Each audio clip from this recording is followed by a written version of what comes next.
آج ہمارے اسلامی معاشرے کے اندر جو سب سے بڑی برائی اگر کوئی پائی جاتی ہے تو وہ جہیز لینا ہے. آج لوگ بچیوں کے پاس، غریب بچیوں کے گھرانے والوں کے پاس ڈیمانڈ کر کر، بھکاری بن کر ان کے پاس جہیز مانگتے ہیں، جبکہ اللہ کے نبی علیہ السلام نے کہا کہ اے میری امت کے لوگوں، تم نکاح کو آسان کرو، اتنا زیادہ آسان کر دو کہ ایک غریب بچی کا بھی گھر اس کے اندر بس جائے. لیکن آج یہ امت محمدیہ کے افراد جو اپنے آپ کو قرآن اور حدیث پر ماننے والے کہتے ہیں، یہ لوگ بھی آج دہیج مانگتے ہوئے نظر آ رہے ہیں. میرے بھائی، کہ اللہ کے نبی علیہ السلام کی تعلیمات کو تم نے بھلا دیا، کہ اللہ کے نبی صلی اللہ علیہ وسلم کی حدیث کو تم نے پسے پشت ڈال دیا، کہ اللہ کے نبی علیہ السلام نے ہمیں یہی تعلیم دیا تھا کہ جب تم کسی بچی کے گھر میں جاؤ تو ان کے پاس بھکاری بن کر تم جہیز مانگو، ان کے پاس تم دہیج کے اندر موٹر سائیکل مانگو، ان کے پاس تم دہیج کے اندر ماروتی کار مانگو، ان کے پاس تم دہیج کے اندر لاکھوں کی گاڑیاں، ان کے پاس لاکھوں کی کاریں ان کے پاس مانگو. یہ اللہ کے نبی کی تعلیم نہیں ہے. اللہ کے نبی علیہ السلام نے ہمیں یہ تعلیم نہیں دیا ہے، بلکہ اللہ کے نبی علیہ السلام نے کہا کہ تم نکاح کو آسان بناؤ. اور پیارے نبی علیہ السلام کہتے ہیں ان افضل اعظم النکاح برکہ، سب سے بہترین نکاح وہ ہے جس کے اندر خرچہ کم ہو، جس کے اندر لڑکی کے گھر والوں پر بوجھ نہ ڈالا جائے، جس کے اندر لڑکی کے گھر والوں پر بوجھ نہ ڈالا جائے. سب سے بہترین نکاح کوئی ہے تو وہ نکاح ہے جس کے اندر لڑکی والوں پر 1 روپیہ کا بھی بوجھ نہ ڈالا جائے. سب سے بہترین نکاح اگر کوئی ہے تو وہ نکاح ہے جو نبی علیہ السلام نے کیا تھا، اس طرح کا نکاح ہے. اللہ کے نبی علیہ السلام نے کیا شادیاں نہیں کی تھی؟ اللہ کے نبی علیہ السلام نے تو 11 شادیاں کی تھی. اللہ کے نبی کے اصحاب نے بھی شادیاں کی تھی. کہیں بھی آپ کو تاریخ کی کتابوں کے اندر ایک بھی واقعہ آپ کو ایسا نہیں ملتا کہ کہیں اللہ کے نبی علیہ السلام کے صحابہ کرام نے، اللہ کے نبی علیہ السلام کے صحابہ کرام نے کسی سے دہیج لیا ہو. اللہ اکبر. لیکن آج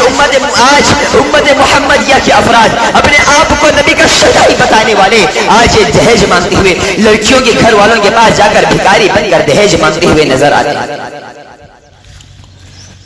آؤ میں تمہیں حضرت عبد الرحمن بن عوف کا وہ واقعہ میں تم لوگوں کو سنا دوں. حضرت عبد الرحمن بن عوف کے بدن پر ایک مرتبہ اللہ کے نبی علیہ السلام زرد رنگ کو دیکھتے ہیں. زرد رنگ کو اللہ کے نبی علیہ السلام زردی کو دیکھتے ہیں تو کہتے ہیں کہ اے عبد الرحمن بن عوف، کیا قصہ ہے، کیا ماجرا ہے؟ میں تمہارے کپڑے پر زردی کو دیکھ رہا ہوں. تو حضرت عبد الرحمن بن عوف اللہ کے نبی علیہ السلام سے کہنے لگتے ہیں کہ اے اللہ کے نبی، میں نے شادی کر لیا ہے. تو اللہ کے نبی علیہ السلام ان سے کہتے ہیں کہ یا عبد الرحمن اولم بشاطن، اے عبد الرحمن تم ولیمہ کرو، اگرچہ ایک بکری ہی کیوں نہ ہو، ایک بکری کے ذریعے سے ہی کیوں نہ ہو، تم ولیمہ کرو. اللہ کے نبی نے یہ نہیں کہا کہ اے عبد الرحمن تم نے دہیج کتنا لیا، اے عبد الرحمن تم نے لڑکی والوں کے گھر کے پاس کتنا پیسہ لیا. اللہ کے نبی علیہ السلام نے ان سے یہ شکوہ نہیں کیا کہ اے عبد الرحمن تم نے مجھے کیوں نہیں لے کے گئے. حضرت عبد الرحمن بن عوف اللہ کے نبی نے یہ شکوہ اور یہ گلہ نہیں کیا کہ اے عبد الرحمن تم نے شادی کیا ہے تو مجھے ساتھ کیوں تم نہیں لے کے گئے، تم مجھے ساتھ اپنے ہمراہ کیوں مجھے نہیں لے کے گئے. آج لوگ شکوہ شکایتیں کرنے لگتے ہیں کہ ہمیں ساتھ تم نے کیوں نہیں لے کے گئے، تم ہمیں ساتھ کیوں نہیں لے کے گئے، ہم تمہارے چاچی ہیں، ہم تمہارے خالہ ہیں، ہم تمہارے ماموں ہیں، ہم تمہارے پھوپھی ہیں، ہم تمہارے باپ کے فلاں رشتے دار ہیں، ہم تمہاری ماں کے فلاں رشتے دار ہیں، ہم کو تم نے ساتھ کیوں نہیں لے کے گئے. بھائی جب تم نے نکاح کے لیے گئے تھے تو تم ہمیں ساتھ کیوں نہیں لے کے گئے. یہ شکوہ شکایت اللہ کے نبی علیہ السلام نے نہیں کیا، بلکہ اللہ کے نبی علیہ السلام نے کہا کہ اے عبد الرحمن اولن بشاطن، اے عبد الرحمن تم نکاح کرو، تم ولیمہ کرو، اگرچہ ایک بکری ہی کیوں نہ ہو، ایک بکری کے ذریعے سے کیوں نہ ہو، تم ولیمہ کرو. کائنات کی سب سے بڑی ہستی جناب محمد رسول اللہ صلی اللہ علیہ وسلم ہے. جب پیارے نبی علیہ السلام نے حضرت عبد الرحمن بن عوف کے کپڑے پر زردی کے نشان کو دیکھے، جب حضرت عبد الرحمن بن عوف نے کہا کہ اللہ کے نبی میں نے نکاح کر لیا ہے، تو اللہ کے نبی علیہ السلام نے ان سے یہ نہیں کہا کہ تم مجھے کیوں نہیں لے کے گئے، بلکہ پیارے نبی علیہ السلام نے انہیں ولیمہ کرنے کا اللہ کے نبی علیہ السلام نے حکم دیا. جب اللہ کے نبی علیہ